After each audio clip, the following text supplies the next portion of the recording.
Kubera twimirije amatora urwaruka rurakunda kuyora amakuru ayariyo yose rugaca ruyahanahana ntigwabanje ngo rumenye mbega ukuri n'ukwahe ukutari ukuri n'ukwahe.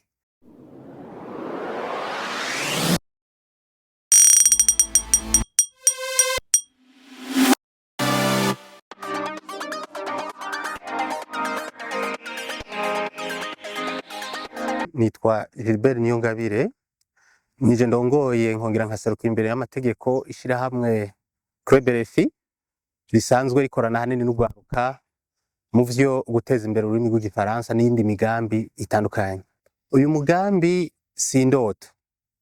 Uwo mugambi tumaze kwicara tukaraba ingena mu gihugu bimeze, ingena urwaruka ruhanahana amakuru n'ingena abantu bahanahana amakuru, na cane cane amakuru aca ku mbuga ngurukana bumenyi, twagize tuti mbega twofasha iki urwaruka, mbega twofasha iki Uburundi. Tuca twimvira tuti reka turaba abo bidufashamwo, hanyuma dushireho umugambi duhere mu rwaruka kugira bizoce bikwira no mu bandi bakuze. Niyo mpamvu twifuza gukorera ubwa mbere mu mashuri kugira bizoce bishikira abavyeyi bitagoranye, kuko abana bavyagwa n'abavyeyi. Iki kintu zinyigisho ari kintu zigiye gufasha, zizofasha cane kubera mubiravye murazi ko ikintu bita amatelefone bije vuba mu gihugu cacu ku batari babizi, hanyuma n'uburyo bwo kuzikoresha ari nabwo buryo bwo guhanahana amakuru birimwo uduhaze. Rero kubera twimirije amatora urwaruka rurakunda kuyora amakuru ayariyo yose rugaca ruyahanahana ntigwabanje ngo rumenye mbega ukuri n'ukwahe ukutari ukuri n'ukwahe. Uwo mugambi ugiye gukorerwa mu ntara zitarike z'igihugu, ishirahamwe ryacu riri mu ntara 10 kuri 18, ariko ubu tugiye kuzokorana n'intara zishika kuri 8.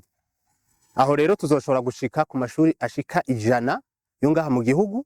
Turizeye ko hazobaho n'akandi karyo ko kuronka yandi mashuri 100 dukwiza 200. Igihugu murazi gifite amashuri menshi, ariko kuri iyi ntambuko ya mbere tuzokwiza amashuri 100. Akamunotera abarundi bose na cane cane duhereye mu rwaruka nuko twokwitondera inkuru zose zica ku mbuga ngurukana bumenyi.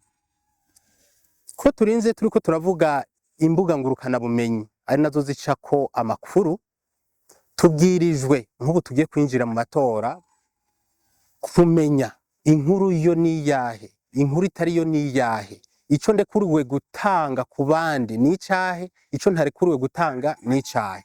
Iri shiramwe ryacu rirubatse kuva hejuru gushika hasi.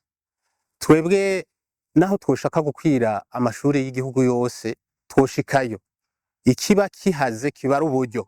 Uburyo dufise muri uwo mugambi twahawe n'ikigo c'abafaransa bita Agence Française de Développement pour Média, buzodushoboza gukwira muri ayo mashuri 100 atantambamye nimwe tugize. Kandi turizeye ko hazobaho n'intambuko ya kabiri kugira dushobore gushikira yandi mashuri. Ntidushobora gufata umuganda w'inkwi ngo tuwuvunire rimwe, tuzoza turavunagura nk'inke kugira ngo duhishe ivyo dutetse.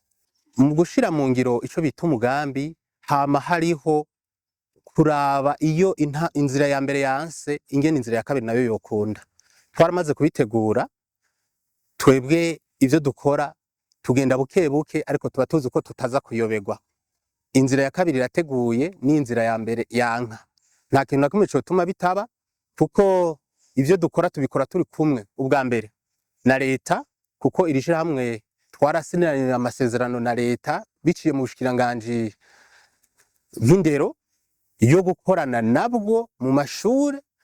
Aho bizokwanka tuzoba dufatanye mu nda, tuzofashanya abo barabambere. Ubwa kabiri abasanzwe bariko baradufasha kubijanye n'ivy'uburyo nabo nyene babikurikiranira hagufi, bigiye kwanka nabo nyene tuzofashanya. Ubwa gatatu murabona ko turi mu kigo ca kaminuza y'u Burundi, tugiye no kuzoshika mu yandi makaminuza mu nyuma. Aho bigenda kwanka bavuga ngo imiti ikora ikoranye n'imitwe je kubganje ikora ikoranye, tuzoja hamwe hanyuma ikibazo cigwe. Ibuye riserutse ntirizokwisha isuka.